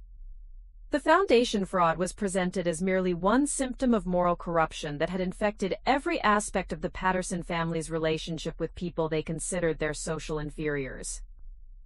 Maureen Robinson's courage in exposing these crimes represents more than personal vindication, Davidson continued. It demonstrates what becomes possible when working people refuse to accept invisibility and exploitation as the price of employment. It shows us that even the most powerful families are not above accountability when their victims possess both the knowledge and determination necessary to hold them responsible. The defense's closing arguments, by contrast, seemed tone-deaf and desperately out of touch with the moral gravity of the evidence. Mitchell's attempts to minimize the crime's significance while attacking the prosecution's witnesses only reinforced public perception of the Patterson family as fundamentally disconnected from basic ethical principles. His strategy focused on technical legal arguments about prosecutorial overreach and witness credibility, completely ignoring the systematic exploitation that had made the criminal activities possible. The approach suggested either strategic incompetence or fundamental misunderstanding of the jury's likely reaction to evidence of systematic dehumanization. The prosecution wants you to convict my clients based on the testimony of a disgruntled employee seeking financial gain through manufactured accusations, Mitchell argued. They want you to ignore the complexity of legitimate business operations and charitable giving in favor of emotional manipulation and class warfare. The argument's dismissive tone toward Maureen's testimony proved catastrophically misjudged, the jury's facial expressions suggesting immediate negative reaction to characterizations of systematic exploitation as manufactured accusations. Mitchell's inability to acknowledge the moral dimensions of the case only confirmed the prosecution's arguments about the defendant's complete disconnection. The jury's deliberation lasted less than 6 hours, a remarkably brief period for such a complex case that suggested unanimous agreement about the defendant's guilt. The foreman later told reporters that their discussions had focused more on the appropriate verdict forms than on questions about the evidence's validity, the prosecution's case having been so comprehensive that reasonable doubt was impossible to maintain. When the verdicts were announced, the courtroom erupted in sustained applause, despite Judge Chen's attempts to maintain decorum. The gallery's reaction reflected not just satisfaction with the specific outcome, but relief that systematic exploitation had finally faced meaningful consequences through legal proceedings. Richard Patterson was convicted on all 12 counts, facing a potential sentence of 25 years in federal prison. The guilty verdicts included fraud, tax evasion, money laundering, witness intimidation, and conspiracy charges that reflected the full scope of his criminal enterprise. His reaction to the verdicts was stunned silence, his face displaying the particular shock of someone who had genuinely believed himself immune from legal consequences. Victoria received convictions on 9 counts, with potential sentences totaling 15 years, though her cooperation during the investigation might result in reduced prison time. Her emotional breakdown upon hearing the verdicts required medical attention, her complete collapse suggesting that she had maintained unrealistic expectations about the trial's likely outcome, despite overwhelming evidence of guilt. The sentencing hearing, scheduled for the following month, would determine the actual prison terms, while providing additional opportunity for victim impact statements from domestic workers who had suffered similar exploitation. Maureen's planned statement was expected to address not only her personal experiences, but the broader implications of the case for working people throughout the country. As the court session concluded and media attention focused on post-verdict analysis, Maureen found herself surrounded by supporters whose presence transformed her individual victory into a symbol of collective empowerment. Labor organizers, civil rights activists, and domestic worker advocates had claimed her story as evidence that systematic change was both necessary and possible. The courthouse steps became an impromptu rally location, as dozens of domestic workers shared their own stories of exploitation and invisibility. their testimonies creating a broader context for understanding the Patterson case's significance. The media coverage captured not just legal victory but social movement, with Maureen's individual courage inspiring collective action that extended far beyond Delaware's borders. But the personal cost of her transformation from invisible worker to public figure was becoming increasingly apparent. The constant media attention, death threats from Patterson family supporters, and pressure to become a spokesperson for causes beyond her personal experience were creating stress that threatened to overshadow her victory's satisfaction. James Patterson's approach as they left the courthouse was both touching and complex, his request for private conversation carrying the weight of their shared history and uncertain future. The young man's moral transformation had been genuine and costly, his decision to testify against his father having destroyed his relationship with extended family, while earning respect from communities that had previously been invisible to him. "I know I can never make up for what my family did to you," he said quietly, his voice carrying genuine remorse while reporters and photographers captured their interaction from respectful distances. "But I want you to know that everything I do from now on will be guided by the lessons you taught me about treating people with dignity and respect." Maureen's response was gracious but careful, recognizing that James's moral awakening represented hope for generational change, while acknowledging that forgiveness would require time and demonstrated commitment to the principles he was claiming to embrace. Their relationship would necessarily remain complex, shaped by shared history and divergent experiences of the family's systematic exploitation. "Your testimony took courage," she replied. "Real change will require sustained commitment over years rather than single moments of moral clarity. But what you did today suggests that such commitment is possible." The trial's conclusion marked not an ending but a transformation, of Maureen Robinson from victim to advocate, of the Patterson family from social leaders to criminal defendants, and of a community forced to confront uncomfortable truths about wealth, power, and basic human decency. The federal conviction had established important legal precedents about worker exploitation and witness intimidation, while creating momentum for legislative reforms that could prevent similar abuses. But the case's most significant impact lay in its role as catalyst for broader social movement, with domestic workers across the country finding their voices and demanding recognition for labor that had been invisible for too long. As evening fell over Wilmington and the media circus began dispersing to file their stories, Maureen Robinson stood on the courthouse steps, where justice had finally been served after 25 years of systematic exploitation.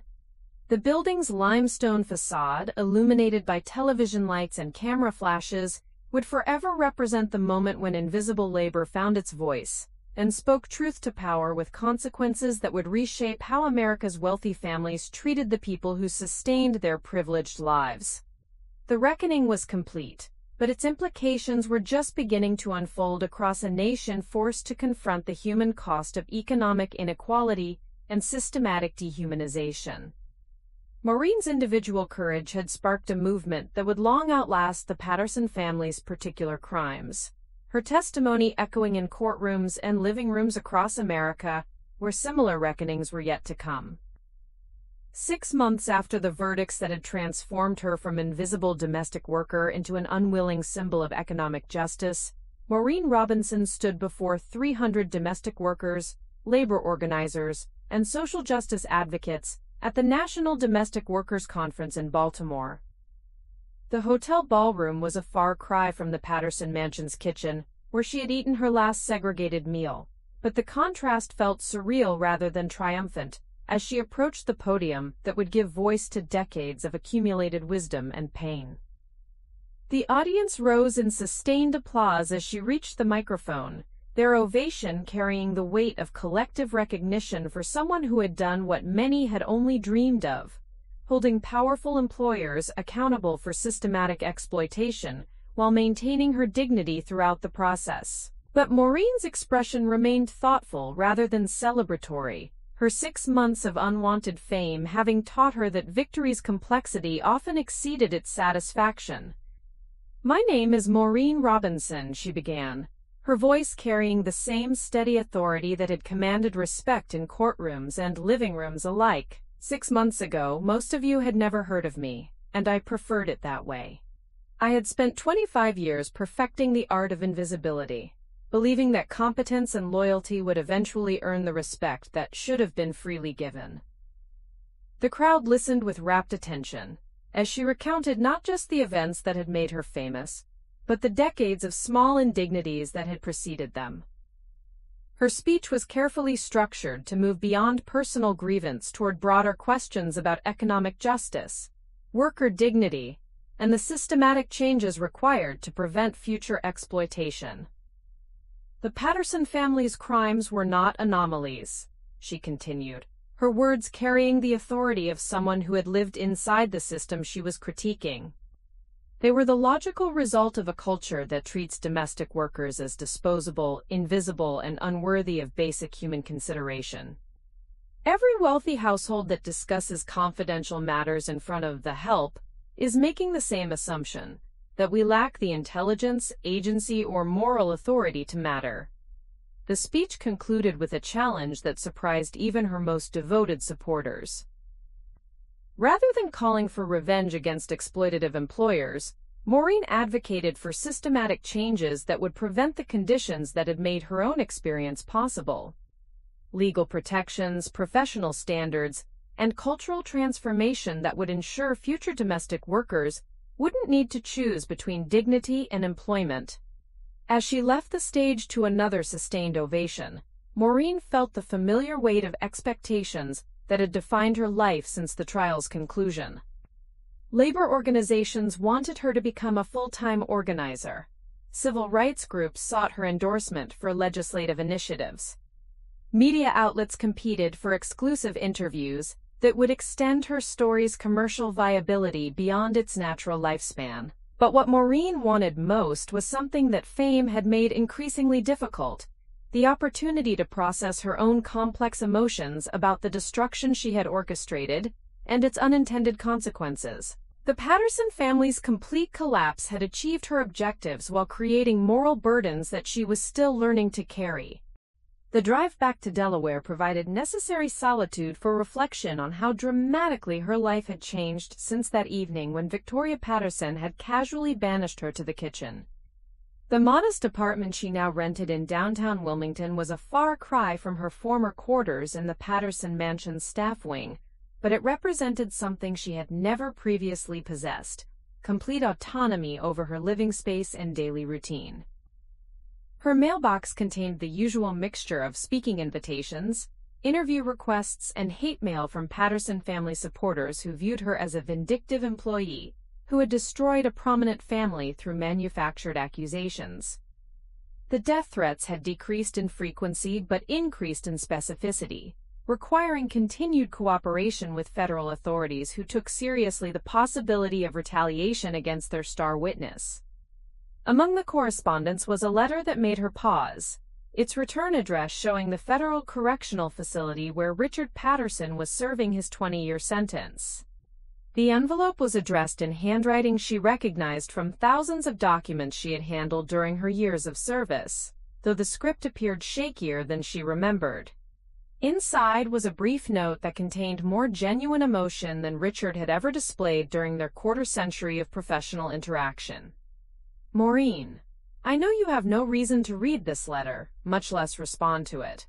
I understand that my family's treatment of you was inexcusable, and that the consequences we're facing are entirely the result of our own choices.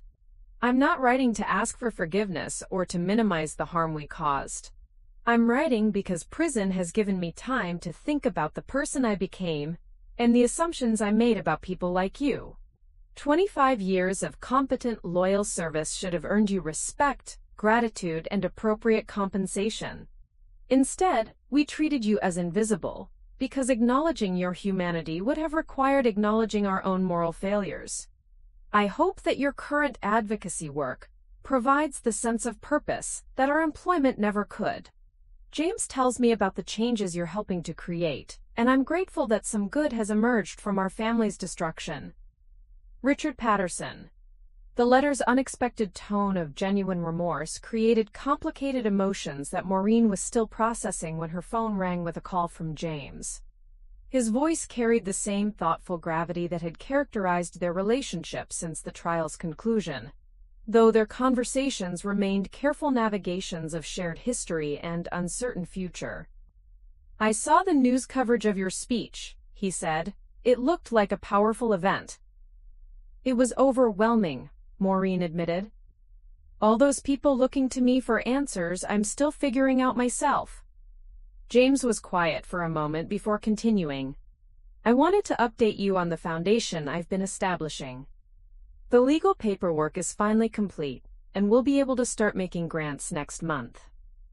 The James Patterson Foundation for Domestic Worker Justice had been funded entirely through his inheritance and structured to provide both immediate assistance to exploited workers and long-term advocacy for systemic reform. His decision to dedicate his entire trust fund to compensating people his family had harmed represented genuine commitment to principles that the trial had forced him to embrace. "The first round of grants will go to domestic workers who can document wage theft or other exploitation by wealthy Delaware families," James continued. "Patricia is helping to identify recipients and ensure that the money reaches people who need it most." Dr. Patricia Hendricks had become the foundation's executive director, her social work background and personal relationship with Maureen providing credibility with communities that might otherwise be suspicious of charity from a Patterson family member. Her involvement had also helped Maureen maintain some distance from the foundation's operations while supporting its mission. "There's something else," James added, his voice carrying a note of hesitation. "Ellie wants to meet with you. She's been asking about it for months, but I wasn't sure if you'd be comfortable with that conversation." Ellie Patterson, now Ellie Morrison, having legally changed her name to honor her late grandmother, had surprised everyone with her response to the family scandal. Rather than retreating into private shame, she had embraced public accountability while working to understand and address the harm her family had caused. "What does she want to discuss?" Maureen asked. "Her own complicity in the family's behavior, I think."